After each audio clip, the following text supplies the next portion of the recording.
वेदमाता गायत्रीचा जय जयकार असो. नमस्कार मित्रांनो, आपण उपवास कधी सोडायचा, देव कधी उठवायचं याच्याबद्दल थोडीशी धार्मिक शंका समाधान करण्यासाठी इथं आलोय. बघूया आपण. खंडे महानवमी बुधवारी 1 तारखेला आहे आणि खंडे महानवमी ही संध्याकाळी 7:02 आहे.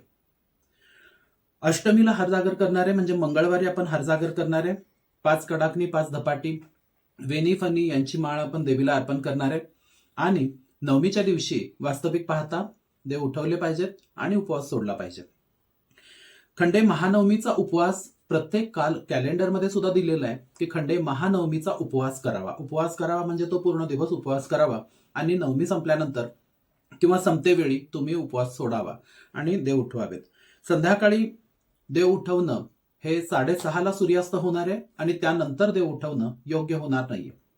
म्हणून करवीर प्रांतामध्ये अशी पद्धत आहे की सूर्यास्तानंतर जेव्हा संपतीये नवमी त्यावेळेला आपण पद्धतीनं देव उठवत असतोय, देवीचं पारणं करत असतोय. कारण देवीला सरस्वतीला बळी दिला जातोय नवमीला. त्यानंतर आयुध पूजन केलं जातं नवमीच्या दिवशी.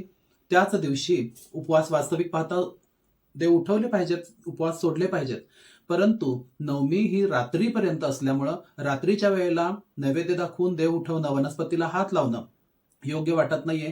तर आमच्या इकडं दशमीच्या दिवशी म्हणजे एक रात्र फक्त मध्यंतरी येणार आहे. तर एक रात्र झाल्यानंतर सकाळी सूर्य उगवल्यानंतर पुरणपोळीचा नैवेद्य दाखवून, दही भाताचा नैवेद्य दाखवून देव उठवायला हरकत नाहीये आणि उपवासही सोडायला हरकत नाहीये. ज्या गोष्टींनी तुम्ही नैवेद्य दाखवणार, पूर्ण अन्नाचा म्हणजे पुरणपोळीचा नैवेद्य दाखवावा आणि तेच ग्रहण करून तुम्ही उपवास सोडावा आणि आई जगदंबेचं पारणं करावं.